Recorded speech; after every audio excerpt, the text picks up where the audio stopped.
Alrighty, welcome to the next game. Playing the blue Terran, it's KSL against FBTerral playing the brown Protoss. Okay, so Terral is lucky back, so I just got to know that from KSL. Yeah, you should be salty because it's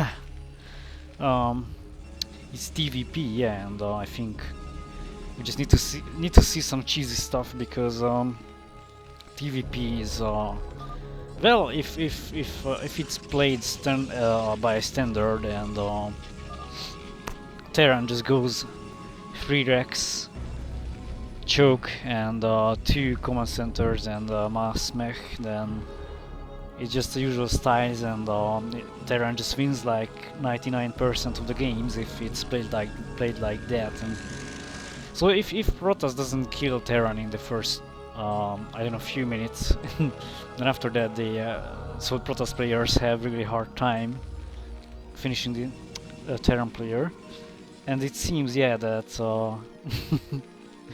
KS just wants to be a bit salty and opens up with the command center, which is not this standard build. Yeah, most probably Brown didn't see KSL, who is versus Ranger, so I already commented some games of him on my channel, and this is a newer occasion when I cast a game of KSL, aka versus Ranger. So I'm deciding a nice game here, and yeah, indeed, Brown didn't see him, and now he's continuing the scout, and so basically this is looking really good for KSL, because he started off with a command center, so he was a bit vulnerable there. And yeah, at the moment I'm really curious whether Brown would attack or would have attacked if he had discovered blue, but I think, yeah, so he didn't do that, and he's not aggressive at all, and this is really good for KSL because now his economy will kick in. He has already an extra command center, can make more SCVs, of course, in opposition of Brown, who has just started this Nexus. So yeah, I think right now Blue is just saying, wow, this is really good for me. I went risky and it's paying off. So I think he's really happy with this situation, and Brown is unhappy. He's just asking where the hell is he. He thinks that he will be in this position, the last one, to be scouted, and when this section is scouted, he will be like, okay, which spot did I miss? Was he just not building anything, as he didn't get the yeah, and he's just he started a pylon there, but this is so gross. Okay, yeah, he just started a pylon because he thought that he would be there, but right now Brown is at a loss. Brown is totally at a loss, and doesn't really know what's going on. Okay, a newer pylon right there. Okay, so KSL is building up, adding an engineering bay, and Brown does the same as with the forge, so upgrades will start anytime soon.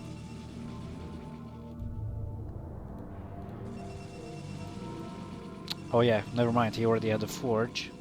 Just added a new one, and we'll start to focus on the upgrades more extensively. Now this barrack flying there will serve as a scouting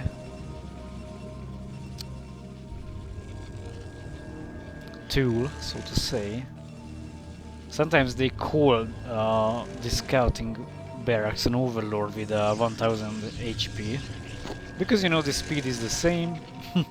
Of course, the scouting range is not that great as of overlords, but still, yeah, it's nice. So 1000 HP overlord is scouting now, and he could also just land or fly above the minerals, even though these cannons are being built. He could just stop probes from mining. I mean, sending new probes to mining. So it's still possible to send workers to the mineral field under barrack, but it just takes a bit of a time just to figure out where that little corner of the mineral is, and just to click on that. So blue has now quite a nice amount of intel. He knows what's going on. Nothing too crazy from brown.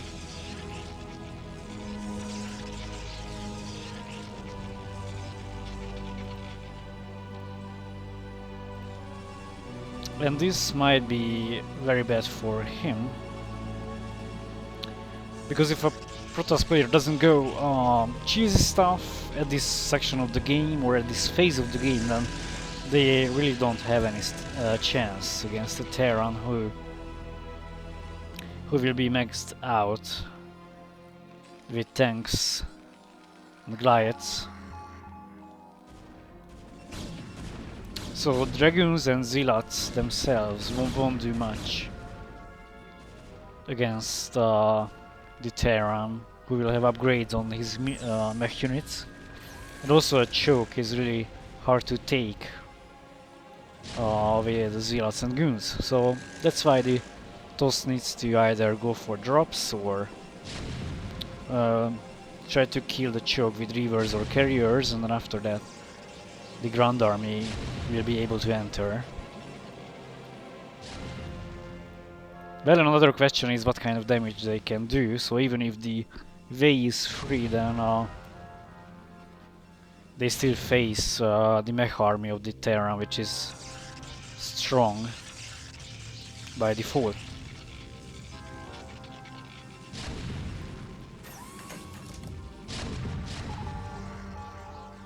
Okay, no upgrades yet on the bio, but it's quite a normal thing. Terrans do not necessarily upgrade the bio against Protoss because they don't do bio, so don't make. That's the easy explanation. These Marines here, so these units are for drop defense, so of course, excuse me, so of course blue won't really use them in the late game. They just serve as a protection right now against drops, and he will just get rid of them by attacking and losing them to just get supply and use the new supply for mech units.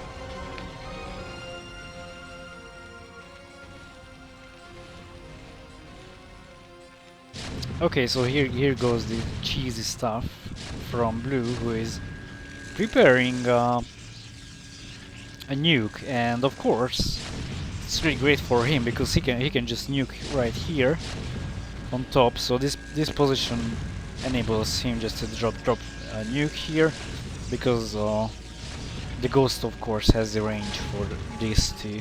And of course he can drop the nuke in space as well, in the air.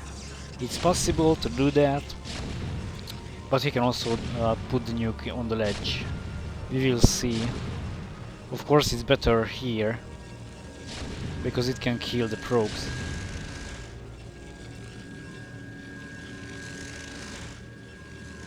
And this position, when the Terran is above you, in the corner, enables the Terran player just to drop tanks or drop mass marines right here, as the tanks from the above clear the way, clear the cannons, and that's why the Protoss player doesn't have the possibility to defend, and mass tanks or marines drop here could kill the main. So of course it's a better position for the Terran, but still good Protoss player can just defend against that.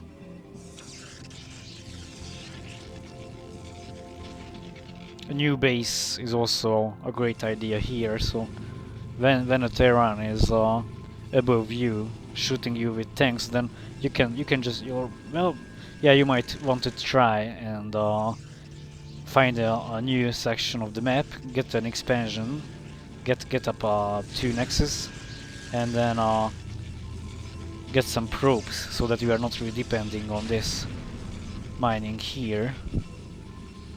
Because once you are shot, you cannot really build anything right there, and it's a good option to have a spare base.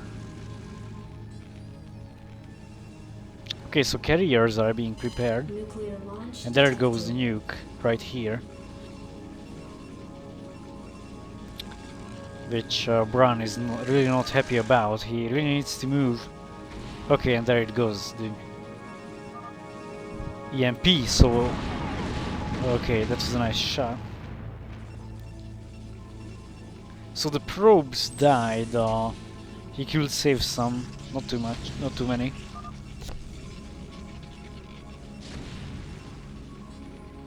Yeah, so those of you who don't play fastest map, well, yeah, this kind of map enables the players just to nuke the other player from a different base.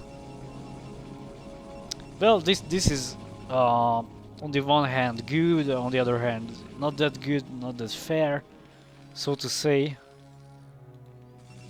But of course, there are lots of other possibilities that fastest map itself enables.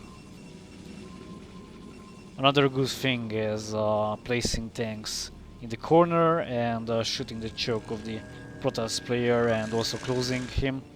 So if the Terran player was in the middle position, then they would just place tanks here and closing the Protoss player. Okay, seems there's a lag, but I'm not sure about that. Not experiencing. Maybe a little bit laggy, but yeah, now I can see it's a bit laggy. Yeah. Okay, there goes the new base. So, as if Brown had seen this commentary and or he can read my mind, whatever. Okay, newer nuke is on the way, and I'm not sure if Brown has an observer, and this nuke now killed all of the workers and all the probes. And right now, these tanks could easily just shoot the main, so he didn't even have to, or yeah, shouldn't even have to.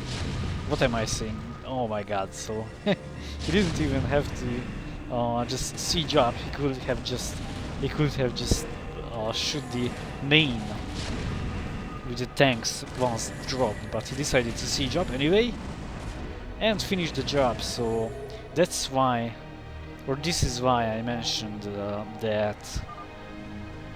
Yeah, this is why I mentioned that a new base would come handy for this situation when you are losing your main, but you have enough units to kill the other player, and in that case, you will have you just have to remake some probes. But since you already have probes here in the expansion, then you are less dependent. I mean, then in that case you have the possibility just to add a few more units if required and then finish the enemy, but that's not the case here. So Brown didn't have enough, so he didn't have enough carriers, and that's why starting this new base is very late. He doesn't have any economy, no money, and he cannot add more units to even attempt killing the blue player. So I expect him to just GG anytime soon and finish this game, because he doesn't have the economy just to get back probes, get any units, and these carriers are not enough, so he won't be able to win this game anyway. So it's no way that Brown wins this game with these carriers.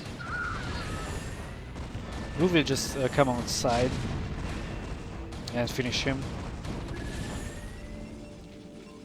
And Brown won't have the time and possibility just to get back probes, especially that he lost his main, and of course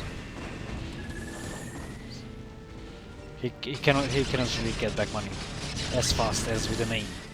So these lockdown carriers will die right now, and once the carriers are out of this attack, then the Goliaths will have an easy time just to shoot them. They can also shoot the the interceptors, but with the Goliaths it's better just to aim and target the carriers directly, just to shoot them. Because Goliaths do more damage against greater units in size, so Goliath does more damage against a carrier than against Scourge. Bigger the size, bigger the damage is. Okay, he's just trying to come from the top, but well, this won't really work out due to the turret defense and the Goliaths waiting there. So, realizing this might or will not work, I think he will just step out GG in a moment.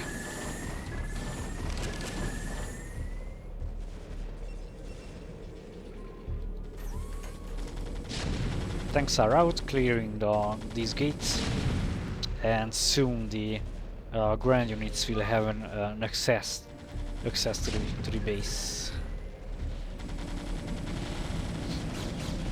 And then after that the game finishes. Okay, so the carriers are trying to hold on, but really now these Goliaths will just finish them off. 2 upgrades, so of course these units are really strong and can easily ward off the carriers.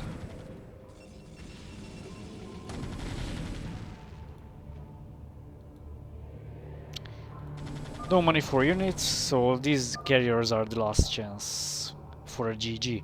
Alright, GG.